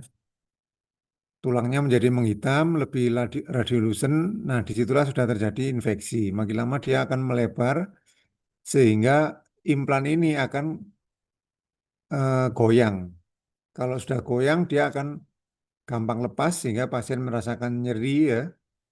Nah, di situ sudah terjadi osteomilitis. Permasalahannya ada dua, infeksi pada tulangnya sendiri dan infeksi masuk ke dalam sendinya. Oke, selanjutnya adalah ini infeksi yang mengenai atau sampai ke sendi ya. Infeksi pada tulang yang sudah sampai ke sendi. Namanya adalah septic arthritis atau artritis supuratif ya, akut atau supuratif artritis ya, dibolak-balik ya bahasa Inggris. Tapi yang lebih sering kita ucapkan adalah septic arthritis ya, septic arthritis. Nah, septic arthritis ini adalah infeksi pada sendi yang dapat terjadi secara langsung melalui luka pada sendi ya, baik karena trauma ya, karena injeksi, misalnya injeksi pada sendi lutut atau sendi yang lain, maupun tindakan operasi. Nah, artroskopi ini adalah operasi pada daerah-daerah sendi ya, menggunakan artroskopi ini menggunakan kamera ya, dimasukkan ke dalam sendi. Nah, ini risiko terjadinya infeksi pada sendi. Nah, bisa juga terjadi penyebaran osteomilitis kronis yang menembus sendi ya, tadi ya awal-awal tadi adalah penyebaran lokal dari infeksi di sekitar sendi. Kalau kumannya bisa masuk ke dalam sendi, maka menyebabkan septic arthritis, ya. Atau bisa melalui metastasis dari tempat yang jauh, ya, melalui sirkulasi darah. Misalnya ada infeksi di tenggorokan atau infeksi di kulit daerah lain, ya, atau infeksi di gigi misalnya, bisa juga menyebabkan septic arthritis karena dia melalui peredaran darah langsung ke dalam sendi, ya. Nah, ternyata penyebabnya adalah masih sama, ya. Yang paling sering adalah Staphylococcus aureus, ya. Dan pada bayi yang sering ditemukan adalah karena Haemophilus influenza, ya. Yang lainnya mungkin bisa karena Streptococcus, ya, E. coli ini masih bisa juga.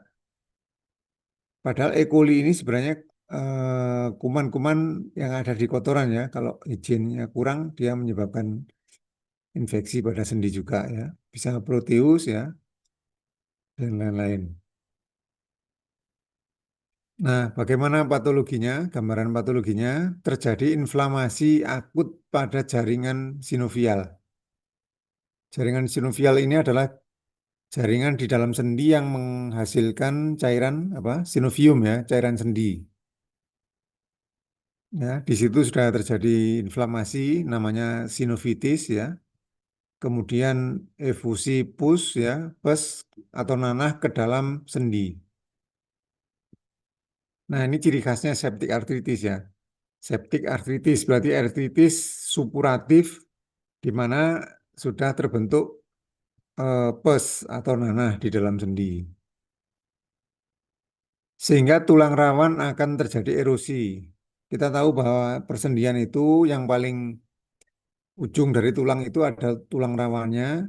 Kalau sudah terjadi septic arthritis, maka dia akan erosi atau rusak, destruksi, sehingga terjadi disintegrasi yang disebabkan oleh enzim-enzim dari bakteri maupun oleh leukosit itu sendiri, ya.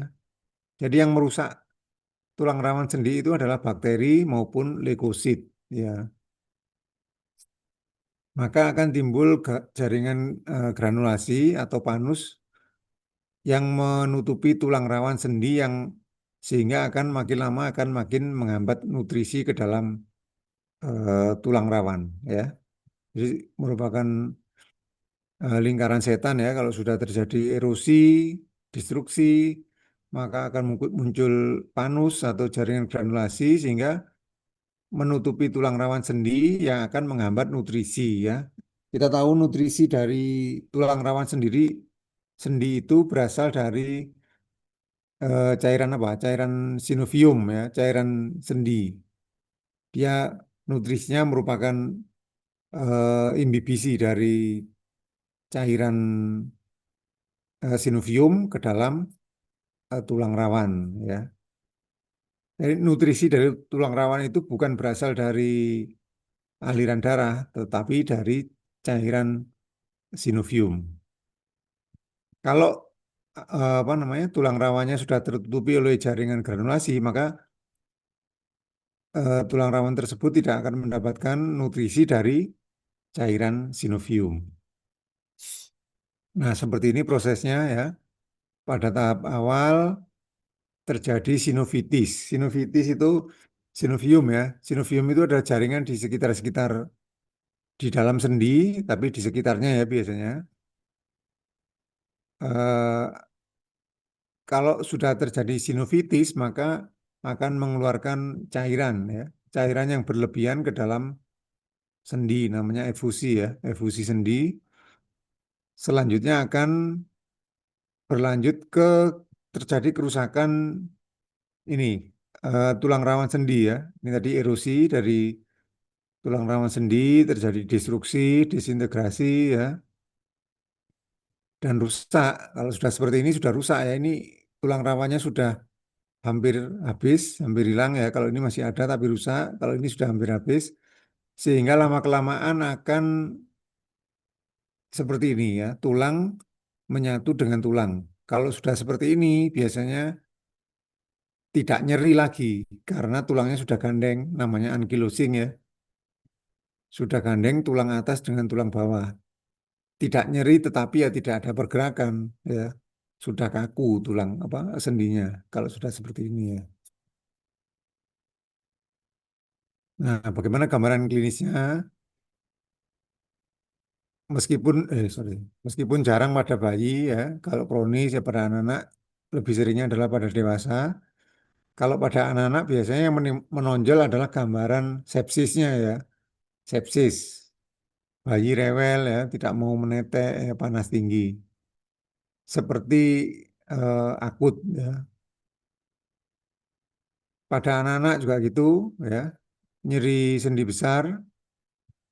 Sorry, ini kita maksud yang saya maksud tadi adalah gambaran septic arthritis ya. Kalau pada bayi seperti ini, kalau pada anak gini ya, nyeri sendi besar ya, panas tinggi, pergerakan sendi terbatas ya akibat nyeri dan spasme dari otot. Pada dewasa umumnya terjadi pada lutut ya, pada lutut, pergelangan tangan dan pergelangan kaki ya. Nyeri, bengkak ya, gerak sendi terbatas dan nyeri tekan.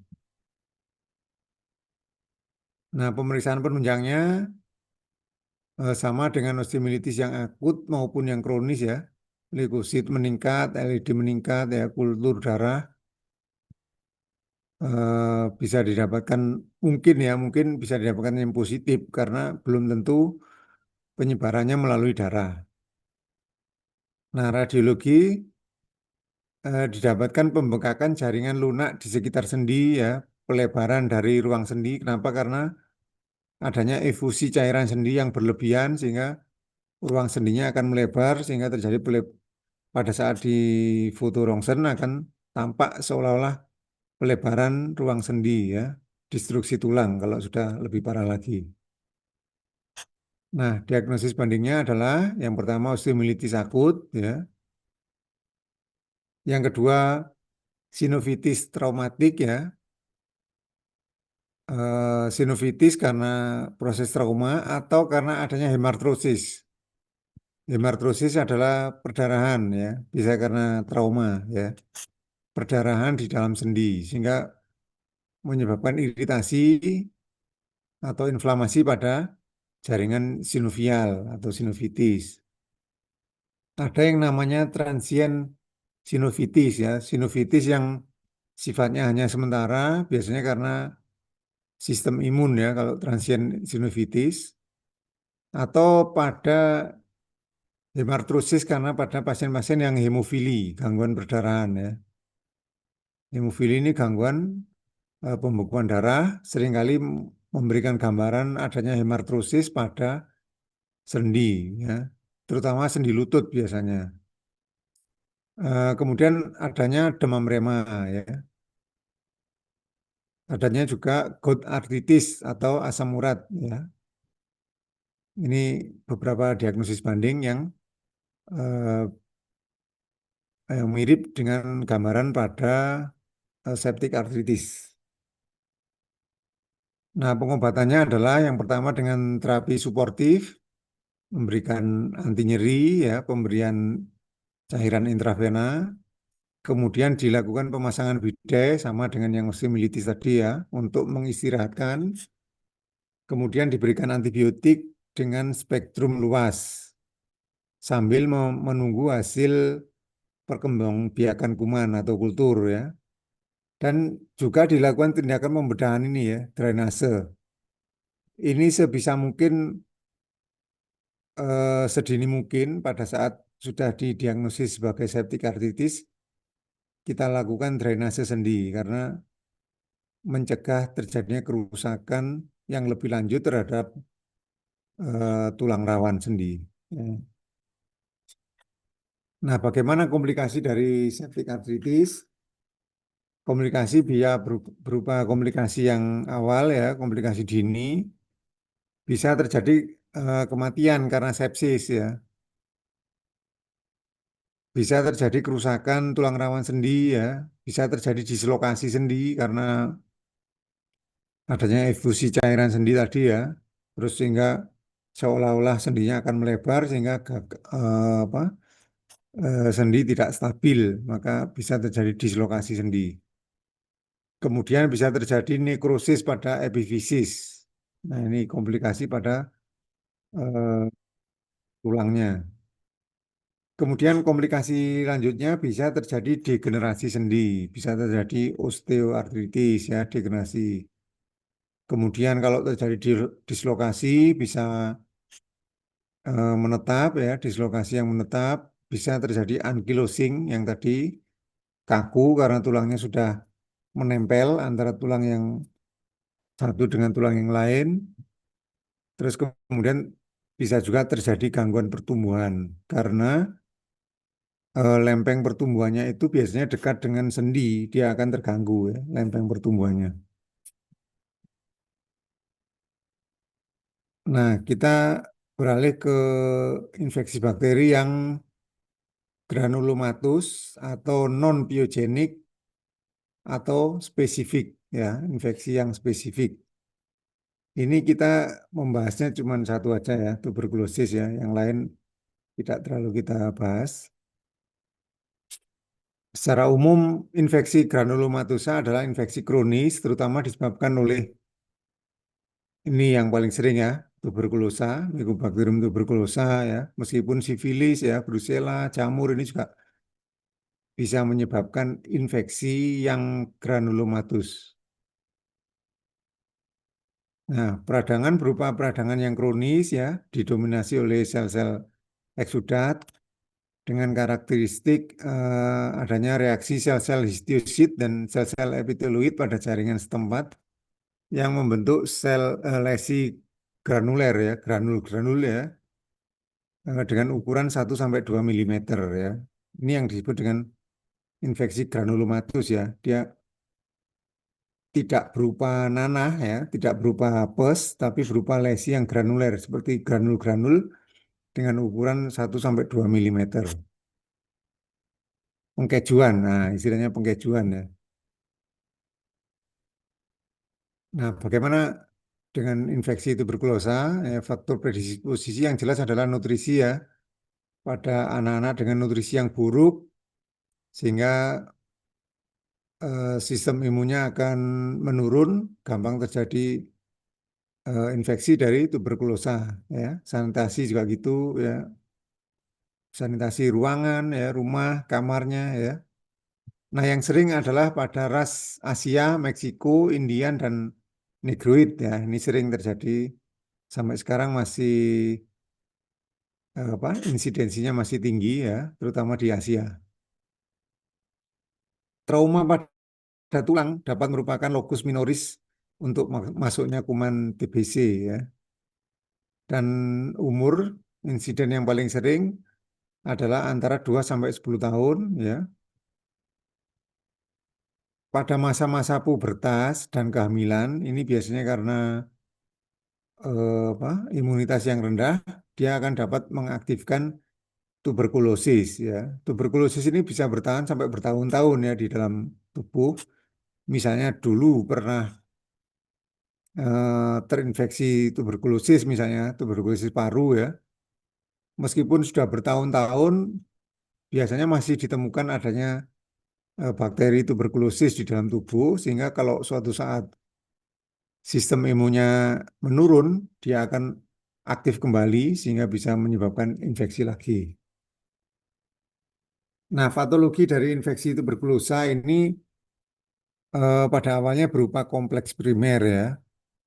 Kompleks primer ini awalnya biasanya di paru-paru ya, atau di faring atau di usus atau kemudian melalui saluran limfe ya, menyebar ke lim limfe, saluran limfe di sekitar atau regional.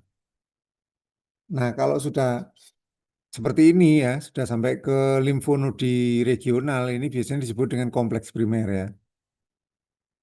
Jadi ada sumber pertamanya misalnya di paru-paru atau di faring ya, atau di usus, kemudian melalui saluran limfe dan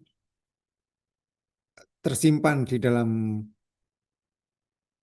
limfonodi regional. Nah, itu dinamakan dengan kompleks primer ya. Kemudian terjadi penyebaran sekunder ya. Bila daya tahan tubuh menurun ya, akan terjadi penyebaran melalui darah. sehingga akan menyebabkan TBC miliar ya, bisa ke otak ya, menimbulkan meningitis ya. Nah, ini sudah mulai terjadi adanya deposit bakteri TBC di luar paru. Nah, ini namanya penyebaran sekunder. Kalau yang ketiga yaitu lesi tersier atau penyebaran tersier, biasanya tulang dan sendi ini merupakan tempat tersier ya, 5% dari kasus. Ini sudah melalui apa, limfonodi regional, sudah eh, paru ya, sudah sampai ke mana? Ke meningitis, kemudian yang selanjutnya bisa sampai ke tulang dan sendi. Yang sudah tersier ya.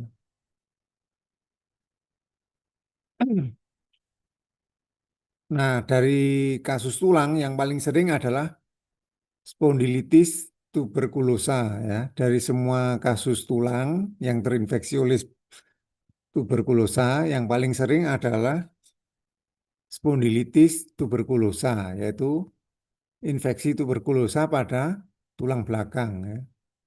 Nah, ini merupakan 50 sampai 70% kasus TB pada tulang dan sendi ya. Paling banyak TB tulang itu ke tulang belakang. Bersifat kronis ya, merusak tulang belakang ya, dan selalu merupakan infeksi sekunder ya dari fokus di tempat lain. Biasanya ada apa namanya, kompleks primer di tempat lain, kemudian menyebar ke tulang belakang.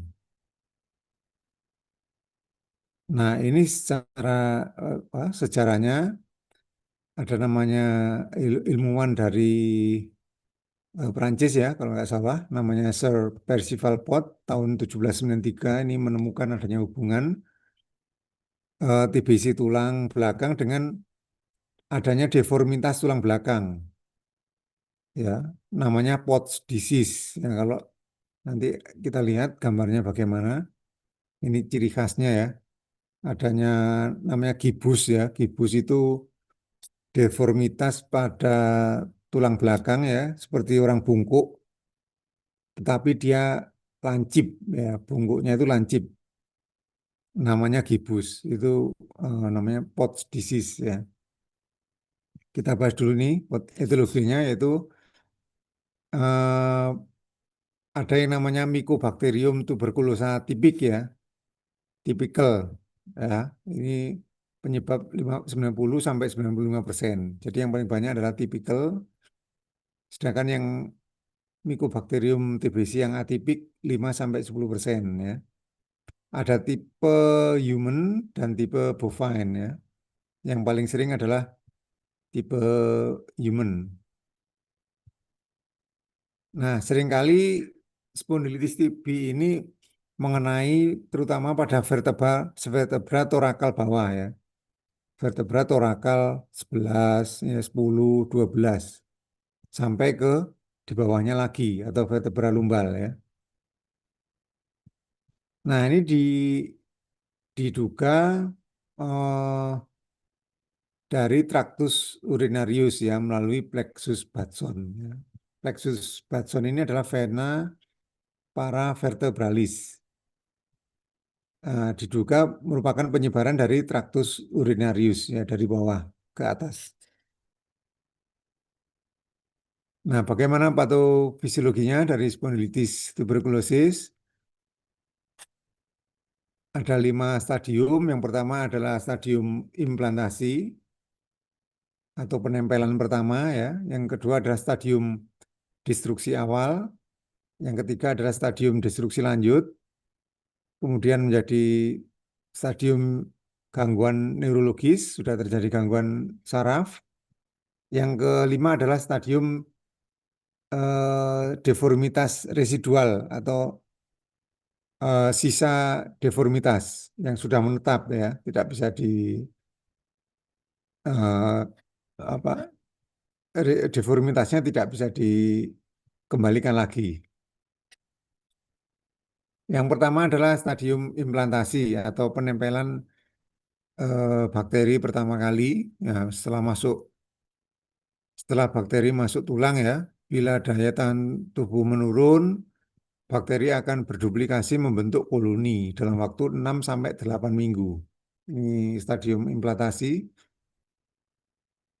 Kemudian akan berlanjut menjadi destruksi awal ya.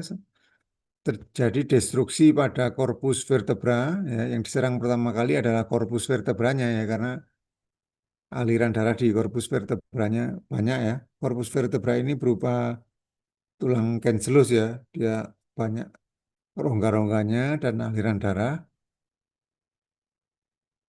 sehingga disertai penyempitan dari diskus intervertebralis. Nah, destruksi awal ini terjadi antara 3 sampai 6 minggu, selama 3 sampai 6 minggu. Kemudian menjadi stadium selanjutnya yaitu destruksi lanjut, terjadi kerusakan yang masif ya, vertebranya menjadi kolaps, terbentuk massa caseosa. Massa caseosa seperti apa? Keju, pengkejuan ya. Dan pus ya, ada pus berbentuk cold abscess. Nah, abses dingin ini beda dengan pus pada infeksi yang supuratif atau yang piogenik. Kalau piogenik tadi sifatnya hangat ya, panas. Kalau pus dari TBC ini adalah cold abscess atau abses dingin ya. Karena lama, maksudnya absesnya ini dalam waktu yang lama bisa bertahan ya. Dalam waktu yang lama bisa bertahan. Bisa sampai 23 bulan setelah destruksi awal. Kalau infeksi yang supuratif sudah sampai 23 bulan, mungkin pasien sudah tidak tahan ya, sudah sepsis, sudah meninggal ya. Tapi kalau pasien dengan infeksi TB ini absesnya sifatnya pelan-pelan ya, abses dingin, cold abscess, pelan-pelan bisa sampai bertahan 23 bulan ya. Maka di sini kalau sudah terjadi destruksi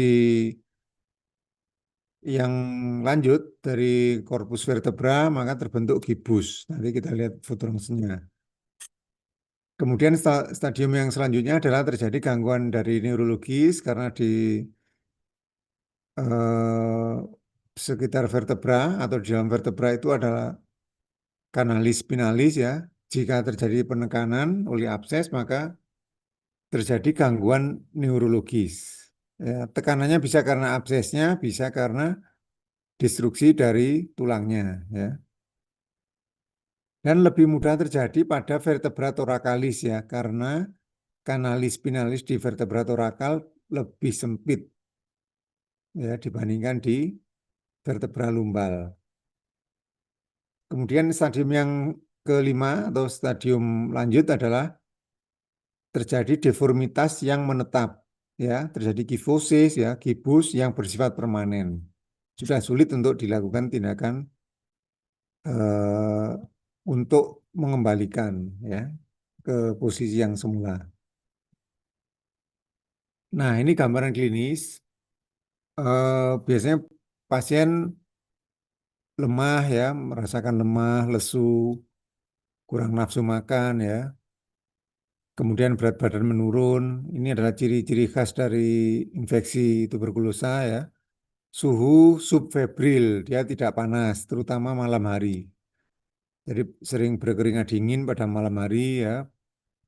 Sakit pada punggung dan adanya gibus. Nah, ini seperti ini gibus.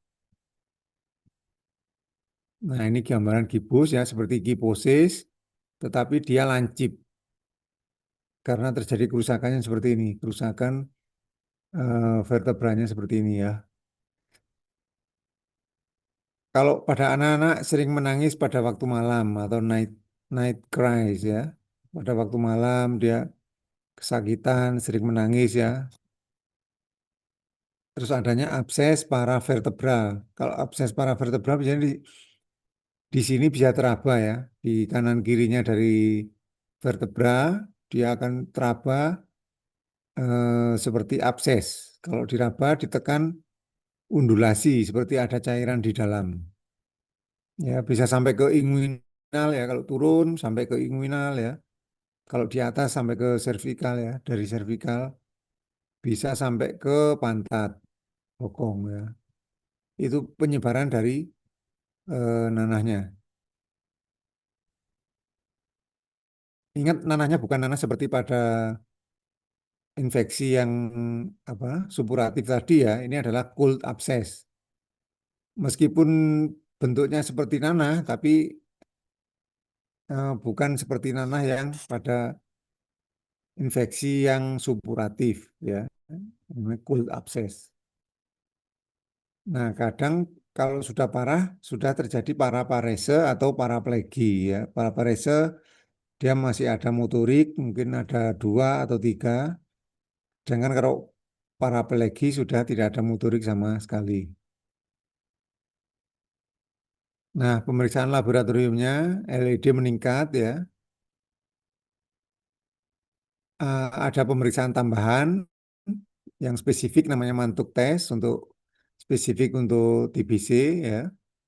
Bisa dengan biakan kuman atau biopsi atau dengan PA, histopatologi.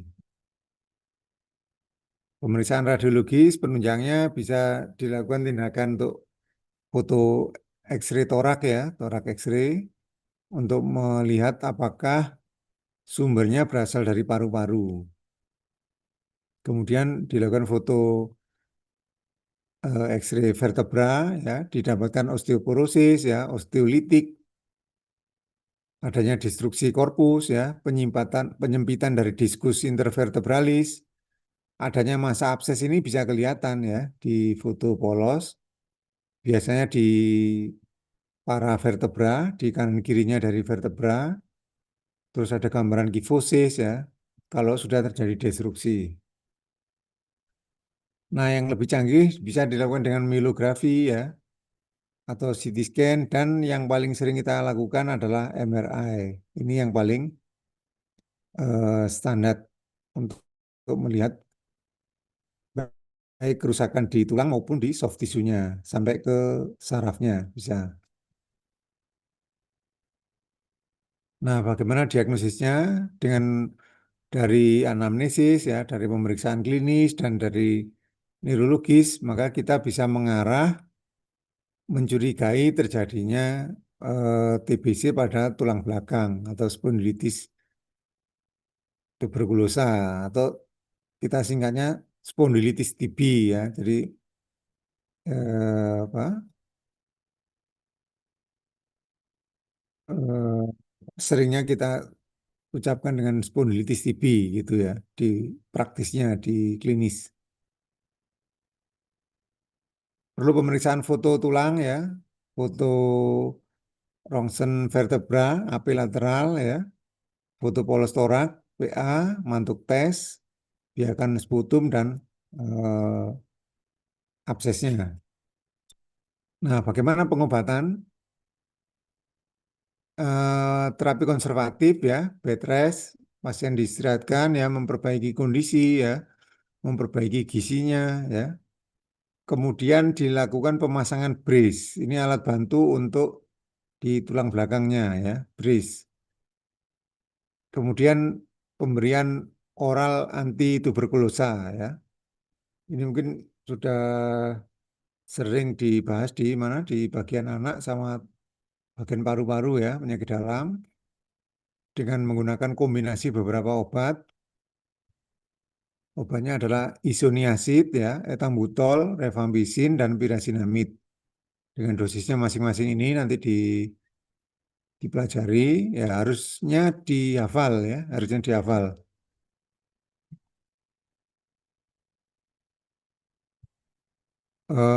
Karena ini memang kita pakai ya rumusan dosis ini kita pakai ya isoniazid, etambutol, rifampicin, pirazinamid ini sampai hari ini masih kita pakai ya. Harus dihafalkan ini. Nah, terapi operatifnya bagaimana? Diindikasikan apabila terapi konservatif tidak memperbaiki gangguan neurologisnya ya. Kadang ada pasien yang dengan paraparese, dengan diberikan oral anti TBC itu bisa membaik ya. Tapi jika tidak membaik, maka dilakukan tindakan operatif ya. Atau abses yang besar, tidak mungkin dengan pemberian obat abses akan hilang ya. Terus ada penekanan pada medula spinalis, maka dilakukan tindakan operatif dekompresi biasanya. Dekompresi itu untuk membuang eh, abses, membersihkan abses, sekaligus biasanya memperbaiki kondisi tulangnya. Ya, kondisi tulangnya yang kiposis bisa diluruskan lagi, kemudian dilakukan pemasangan eh, stabilisasi dengan menggunakan internal fiksasi ya. Nah, ini infeksi granulomatus yang lain ya, bisa dipelajari sendiri, bisa TBC pada sendi ya. Kalau TBC pada sendi ini juga termasuk sering ya. Yang paling sering adalah di lutut, namanya gonitis TB ya. Kalau di lutut namanya gonitis TB ya. Kalau di sendi panggul atau hip namanya koksitis TB ya. Nah, seperti itu. Jadi yang paling sering memang di lutut sama di hip ya. Gonitis TB sama koksitis TB. Kalau di tulang belakang namanya spondilitis TB ya.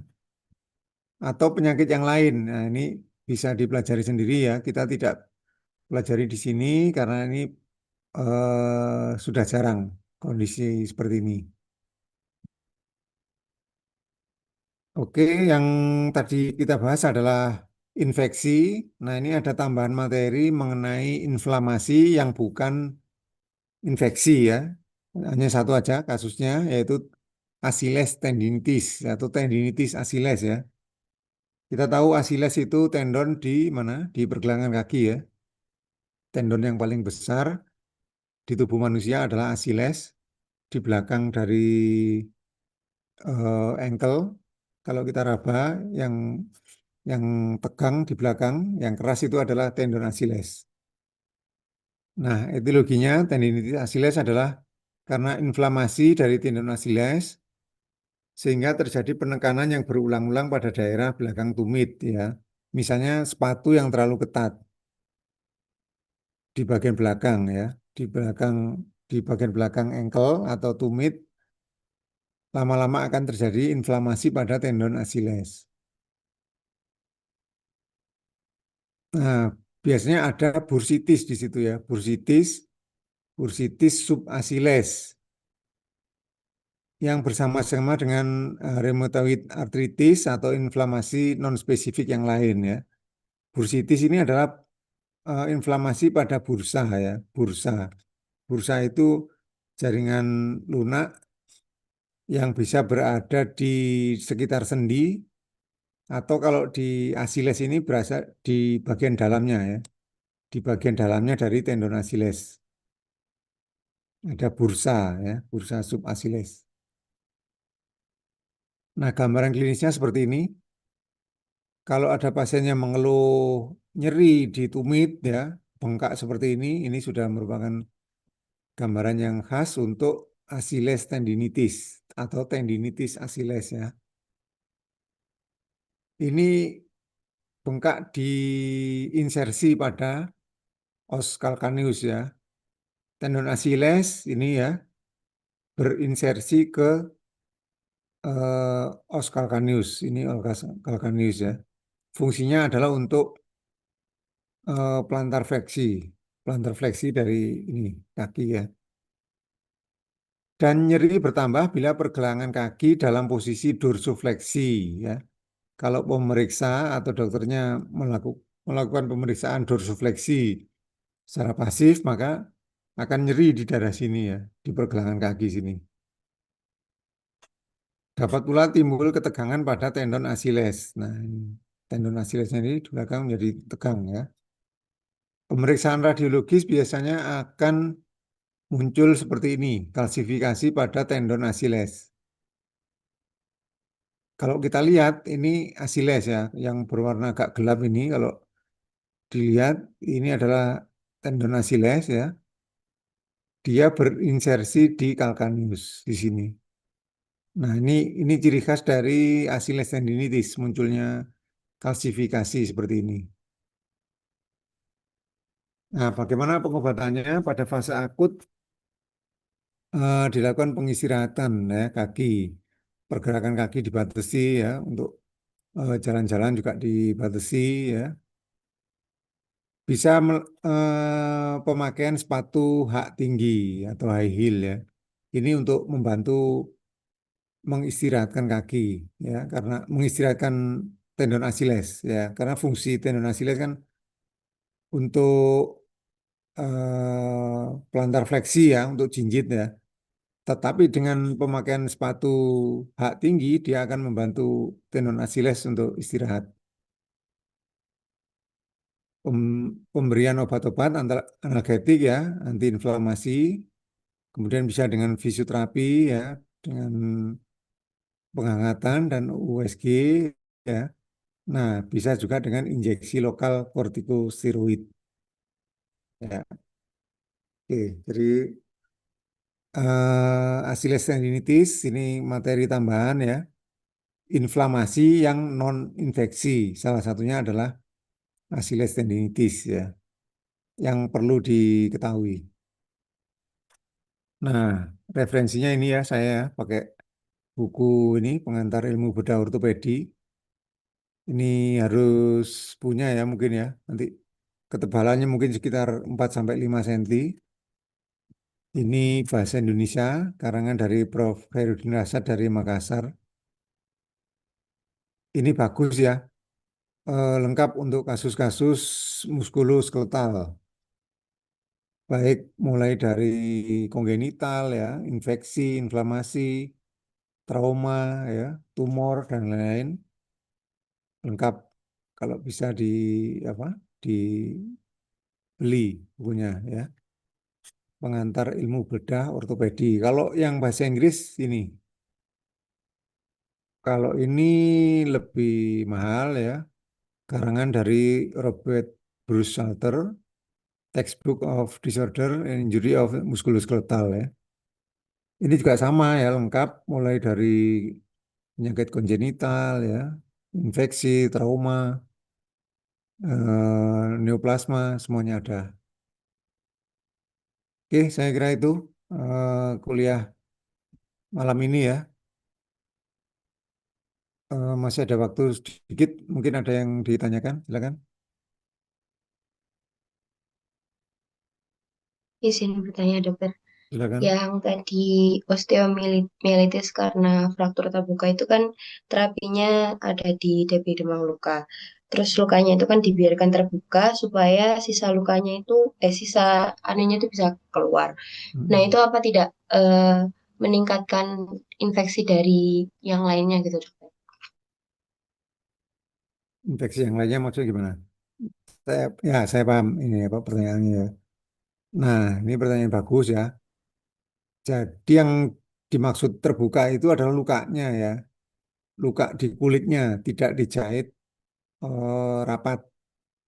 Tapi tentu saja lukanya harus dibungkus ya, ditutup dengan kasa steril. Ya, kalau sekarang kita punya apa namanya alat-alat yang modern ya, modern dressing, bisa kita gunakan itu. Tapi dengan konvensional dressing pun kita bisa ya, dengan kita ada namanya tool ya, mereknya Sufratul, itu adalah alat atau apa namanya untuk menutup luka, terus sebelum dipasang kasa steril. Nah, itu untuk mencegah supaya tidak lengket luka dengan kasa.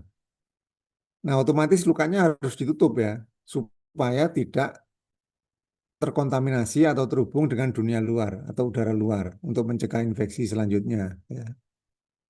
Tapi lukanya itu, yang luka di kulitnya tadi tidak, kalau kita tidak yakin dengan hasil debridement atau kita masih ragu ada kotoran yang masih ada di dalam, yang masih diharapkan bisa keluar, nah jahitannya tidak terlalu rapat. ya, jahitan aproksimasi namanya ya. Jadi secondary sutur, bukan primary sutur, bukan jahitan primer. Kalau jahitan primer harus rapat supaya terjadi penyembuhan luka kulit ke kulit. Ya, tapi kalau kita ragu dan masih ada risiko infeksi, dilakukan penjahitan sekunder ya, secondary sutur, dia masih ada rongga untuk memungkinkan keluarnya kotoran yang ada di dalam. Mungkin seperti itu ya.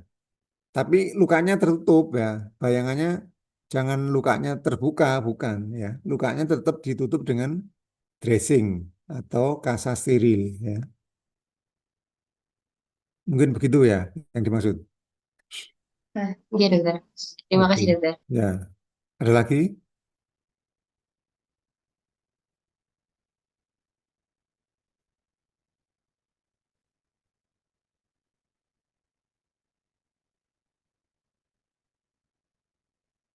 Ada lagi yang ditanyakan? Silakan. Mengenai infeksi dan inflamasi ya. Sebenarnya banyak ya, infeksi, inflamasi, apalagi inflamasi kalau secara umum ya banyak ya. Cuman yang apa namanya sesuai kurikulumnya yang harus diketahui oleh lulusan dari dokter umum ini yang kita sampaikan ya.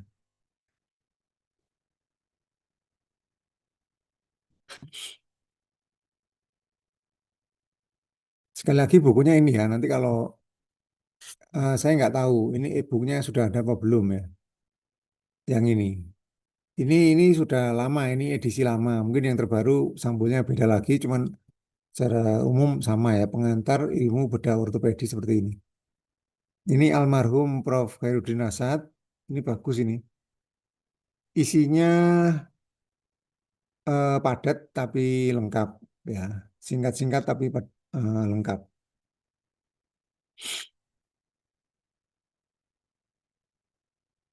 Kalaupun beli mungkin paling ya 100.000 ya kalau beli di toko buku ya.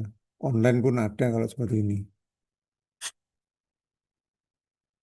Nah, nanti harapannya kalau sudah masuk ke klinik, ke koas ya, sebelum masuk ke ortopedi ini sudah harus punya dasar ya. Jadi waktu masuk ke bagian ortopedi bisa diskusi, bisa tanya-tanya ya, yang tidak dimengerti. Itu. Oke, ada yang lain? Silakan. Siapa tadi? Aprilia ya, apa? Ada gimana? Ada yang ditanyakan? Silakan. Izin bertanya dokter. Jadi ya tadi yang ada kan ada yang tulang mati terus nanti akan dibuang oleh Ya, tubuh ya dokter keluar. Nah itu nanti untuk tata laksananya akan dibuang, dipotong atau dipotong setulang-tulangnya atau hanya yang dianggap mati itu saja. ya bagus ya. Nah, biasanya kan tulang matinya itu di dalam tulang ya, di dalam medula. Nah, untuk akses ke sana biasanya memang sulit. Nah, seperti ini contohnya ya. Tulang mati di dalam. Bagaimana cara kita masuk ke dalam? Nah, tadi ada dua cara. Yang pertama bisa dilubangin kecil ya, pakai bor, dilubangin kecil, masukkan alat kuret untuk membersihkan rongga-rongga yang di dalam. Kalau bisa dikeluarkan, bisa dengan lubang kecil. Tapi kalau tidak bisa, maka dibuat lubang yang lebih besar. Dibuat apa namanya irisan, pakai bisa pakai pahat, bisa pakai namanya oscillating saw ya. Jadi kayak kayak apa gergaji dibuat lubang yang panjang sehingga bisa keluar. Yang penting harus mengeluarkan yang di dalam ya. Bukan dipotong tulangnya, bukan. Ya, satu sisi aja. Misalnya satu sisi sini dibuka ya untuk mengeluarkan yang ada di dalam. Tujuannya itu.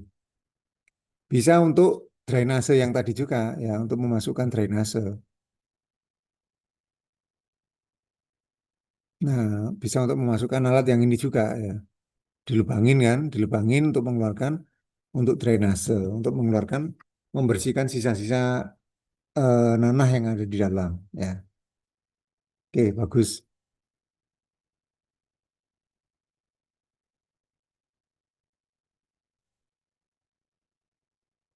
Nah, kalau seperti ini ya harus dikeluarkan ya. Ini harus dibuang ini.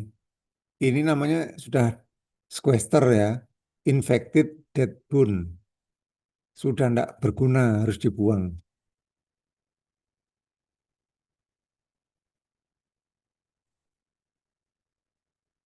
Oke, kalau nggak ada, sudah nggak ada ya. Mungkin sudah cukup, dokter. Oke, sudah cukup. Nanti hari Kamis kita lanjut. Kalau dengan saya sih temanya emergency ortopedi sama soft tissue injury ya. Kalau dengan yang lain sama dokter Aji, sama dokter Angga tadi siang ya, tadi pagi. Besok ada sama dokter Aji, Satria Aji ya. Iya, dokter Aji. Oke. Oke, saya kira kalau sudah tidak ada yang ditanyakan, ya mudah-mudahan apa yang disampaikan malam ini bisa bermanfaat ya. Harapan saya sih apa yang didapatkan dikembangkan dengan belajar di buku-buku ya. Nanti waktu ketemu di klinik bisa diskusi gitu loh ya. Jangan jangan pasif kalau di klinik ya. Oke. Dan goalnya ya harapannya bisa bermanfaat nanti kalau sudah lulus ya jadi dokter umum. Oke, saya kira itu ya kita akhiri. Mudah-mudahan bermanfaat bagi kita semua. Saya akhiri. Assalamualaikum warahmatullahi wabarakatuh. Waalaikumsalam Waalaikumsalam warahmatullahi wabarakatuh. Oke, Terima kasih saya juga. live ya. Nggih.